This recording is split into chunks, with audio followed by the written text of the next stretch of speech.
भाई 2024 नज़दीक है, बहुजनों की क्या प्रतिक्रिया होने वाली है? बहुजनों की प्रतिक्रिया आप बार बार देखते हैं कि किस तरीके से हमारा बहुजन समाज अब संघर्ष कर रहा है और अपने हक अधिकार के लिए आगे बढ़ रहा है और अपनी लड़ाई लड़ रहा है। और आने वाले भविष्य में आप देख सकते हैं शायद नहीं, पक्का वो सत्ता में आएंगे और अब की सत्ता परिवर्तन होगा और अवश्य होगा। भाई चंद्रशेखर आज़ाद जी ज़मीनी स्तर से वो कार्य कर रहे हैं जिससे सत्ता का परिवर्तन किया जा सकता है और वो सत्ता का परिवर्तन अब भी होकर रहेगा।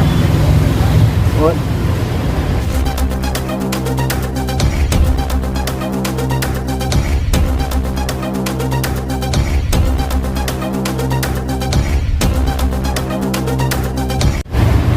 चाहे इंडिया और एनडीए जो गठबंधन है, क्या लगता है चंद्रशेखर इनमें जुड़ेंगे या किस गठबंधन में जुड़ेंगे? मुझे अभी तक ऐसा कुछ लगता नहीं है कि किसी भी गठबंधन में जुड़ेंगे, लेकिन अभी समय का कुछ पता नहीं है। लेकिन फिर भी मेरा ये मानना है कि वो शायद ही गठबंधनों में इनमें जुड़ेंगे, क्यों कि इनकी दोनों की कमियां हैं। क्योंकि इनकी कमियों में गिना देना चाहता हूँ कि जैसे कि भाई चंद्रशेखर आज़ाद ने राजस्थान में 5वां महासम्मेलन किया था, तो उसमें कांग्रेस सरकार की जो गलतियां थी, जिस तरीके से वहाँ पर कांड हुए थे और अत्याचार हुए थे वहाँ पर, तो उनके लिए चंद्रशेखर भाई ने वहाँ पर उनकी सत्ता से सवाल किए। तो मुझे लगता है कि कांग्रेस सरकार तो नहीं चाहिए और ना ही बीजेपी सरकार चाहिए, क्योंकि बीजेपी सरकार है उसने ना तो कोई विकास किया है ना ही कुछ किया है। झूठे जुमले देने के बावजूद उन्होंने कुछ नहीं किया है। उन्होंने रोजगार का वादा किया था कि 2 करोड़ रोजगार देंगे, लेकिन आज तक कोई भी रोजगार नहीं दिया है। और बाद में उन्होंने ये भी बोला था कि आपके खाते में 15-15 लाख रुपए आएंगे, लेकिन आपके खाते में 15 लाख रुपए नहीं आए। और बाद में अमित शाह जी बोलते हैं कि ये तो एक जुमला था। तो अब मोदी जी पे मुझे लगता है कि कोई विश्वास करेगा क्यों?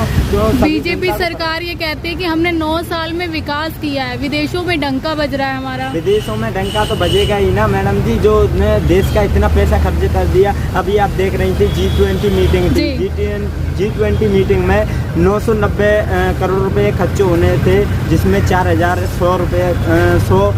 करोड़ रुपए खर्च किए गए।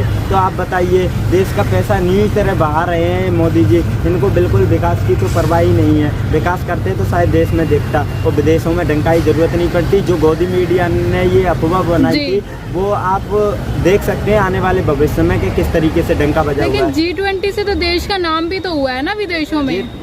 जी सर, मैं आपको बता देना चाहता हूँ कि G20 से नाम हुआ है। इसी प्रकार आप देख सकते हैं कि जम्मू कश्मीर में उन्हीं 2-3 दिन में हमारे 3 जवान शहीद हुए थे और इधर मोदी जी अपने जश्न में डूबे हुए थे। क्या इस तरीके की सत्ता, क्या पता उनको खबर ना लगी हो।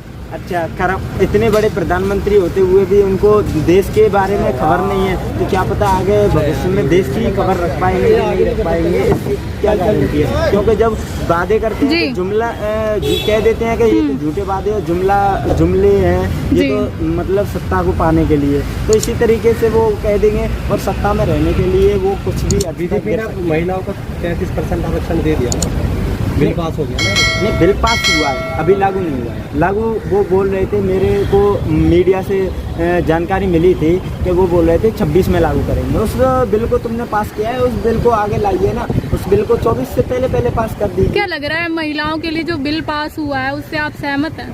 जी बिल्कुल सहमत है। अगर महिलाओं के लिए अगर मोदी सरकार ने 9 साल में कोई कदम उठाया है तो अच्छी बात है। क्यों कि इन्हीं सड़कों पे आप देख सकते हैं कि हमारी बहन बेटियों के साथ किस तरीके से ब्रजभूषण के द्वारा जो बलात्कार के आरोप लगे थे उन पे और उत्पीड़न के जो आरोप, तो उन आरोपों को सिद्ध करने में उन्होंने महीना भर लग गया था इन्हीं सड़कों पे। और मणिपुर किस तरीके से जलता रहा, तो इन्होंने पहले कहा बेटी बचाओ बेटी पढ़ाओ, लेकिन बाद में उन्हीं बेटी बचाओ बेटी पढ़ाओ के मुद्दे पे खरा नहीं उतर पाए, इनकी बातें नहीं रह पाई। अच्छा, बहन जी के साथ चंद्रशेखर क्यों नहीं जाना चाहते? बहन जी के साथ जाना चाहेंगे, लेकिन इनकी उम्मीदें थी जाने के लिए, जहाँ तक कि इनके मनभेद थे। लेकिन अभी आकाश आनंद जी ने 2 बार जो बातें कही हैं, जो बातें कुछ उनको राजनीति की अच्छी सी नॉलेज ना होने के कारण या फिर कुछ भी मान सकते हैं, उनके कारण उन्होंने जो बात कही है वो गलत है। उन्होंने जैसे कि पहले कहा था कि हम कौन बीमार नहीं, कौन चंद्रशेखर आज़ाद, हम किसी को नहीं जानते, तो ये बात गलत है। क्योंकि देश में बच्चा जानता है चंद्रशेखर आज़ाद और भीम आर्मी को। और उसी प्रकार जयपुर में भी उन्होंने मतलब गलत भाषण दिया था, तो इस तरीके के भाषण नहीं देने चाहिए। जैसे कि चंद्रशेखर आज़ाद जी को भी जानते हैं, वो बहन जी के खिलाफ आज तक कोई भी भाषणबाजी नहीं की है उन्होंने, और ना ही बहन जी ने चंद्रशेखर आज़ाद जी के खिलाफ कोई भाषणबाजी की है। ये आकाश आनंद जी ने मतलब गलत तरीके से ये भाषण दिया है। चंद्रशेखर आज़ाद को छोटा मोटा नेता बता रहे थे। नहीं, छोटा मोटा नेता है तो आप बताइए, आज तक किसी भी नेता ने 10 लाख की भीड़ इकट्ठा कर पाया है? कोई नेता, जो कि आप भोपाल का नज़ारा देख सकते हैं, आपने देखा होगा शायद, तो बताइए जो नेता इतनी भीड़ इकट्ठी कर सकता है तो वो सत्ता में क्यों नहीं आ सकता? और छोटा मोटा नेता कहाँ से हो गया? बहन जी है या आकाश आनंद है, क्यों चंद्रशेखर आज़ाद पर टिप्पणियाँ कर रहे हैं? क्या बहन जी आकाश आनंद चंद्रशेखर आज़ाद पर क्यों टिप्पणियाँ कर रहे हैं? नहीं, बहन जी ने कोई टिप्पणी नहीं की है। जो आकाश आनंद जी ने टिप्पणी की है वो या तो उन्हें मतलब जो राजनीति का ज्ञान नहीं है अच्छी तरीके से, या फिर कुछ भी कह सकते हैं उसको, जो मतलब उनको सही से राजनीति सीखने की अति आवश्यकता है। लग रहा है आकाश आनंद द्वारा बुलवाया जा रहा है किसी के? अब ये ऐसा लग तो नहीं रहा है, लेकिन क्या पता, हो भी सकता है, लेकिन मेरे को तो ऐसा लगता नहीं है कि आकाश आनंद जी को बुलवाया जाएगा, क्योंकि वो विदेशों में पढ़े हुए युवा हैं, तो उनसे बुलवाना हो भी सकता है। वैसे मेरे मानना है कि वो नहीं होगा, ये बात नहीं होगी। 2024 में फिर किसको पसंद कर रहे हो, बहन जी को या चंद्रशेखर जी को? 2024 में भाई चंद्रशेखर आज़ाद आएंगे, और इससे अच्छी बात है कि आकाश आनंद जी अपनी बातों का सुधार करें, और बहन कुमारी मायावती जी और आकाश आनंद, वो चंद्रशेखर आज़ाद जी, ये दोनों एक साथ आएँ और एक साथ मिलकर अगर चुनाव लड़ेंगे तो शायद सत्ता में आ सकते हैं, इनकी पूरी चांस हैं। जो कि अभी एक वो है अभिषेक भाई है हमारे, जो बहुजन जागो मार्च निकाल रहे हैं, वो अभी कुछ ही दिनों में दिल्ली जंतर मंतर पे आने वाला है, तो उसके भी देख सकते हैं, वो चाह रहे हैं कि सभी नेता एकजुट हो जाएं, तो क्या पता उनका संघर्ष आगे आ सकता है, उनको मिला सकता है उन नेताओं को। लोग बात तो ये साथ ना आए तो मैं चंद्रशेखर और मायावती का दोनों का विरोध करूँगा। हाँ, वो कह रहे हैं, बिल्कुल उनकी बात भी सही है कि उन्होंने कहा है कि काशीराम जी ने कहा था कि बिखरे हुए लोग कभी सत्ता में नहीं आ सकते, तो उनका भी कहना सही है कि अगर इसी तरीके से बिखरते रहे तो सत्ता औरों के हाथ में जाएगी और हमारे हाथ में नहीं आएगी, तो उनको दोनों को साथ आना सही रहेगा, और वो कर रहे हैं, वो मेरे राय से सही कर रहे हैं। बिखरा हुआ कौन है, चंद्रशेखर आज़ाद या मायावती? क्या बिखरा हुआ कौन है, चंद्रशेखर आज़ाद? बिखरा हुआ दोनों नेता है ना, एक के पास 4 साल मतलब 4 बार के सीएम रहने का अनुभव है, और एक के पास जो जोश है, जो युवाओं में पैदा किया है चंद्रशेखर आज़ाद जी ने। लोग बाग ये भी कहते हैं चंद्रशेखर के पास जितने भी युवा वो हैं वो 18 साल से कम है, तो उनका वोटर ही नहीं बना हुआ, तो कैसे आप प्रधानमंत्री या सीएम बनाओगे? मेरा देख सकते हैं आप, मैं 19 से ऊपर हूँ, मेरा भी वोट है यहाँ पर, ऐसा कुछ नहीं है। जितने भी जो युवा नेता हैं उन सबका वोट है, और वोट से अब की परिवर्तन करके दिखाएंगे, तो वो देख भी सकते हैं आप अब की बार, और हमारे चंद्रशेखर भाई की सरकार रहेगी, और अगर गठबंधन होता है तो उससे भी बड़ी बात ये है कि शायद हमारा पीएम भी बन सकता है। ईवीएम कह रहा है कि बीजेपी आ रही है। कौन कह रहा है ईवीएम?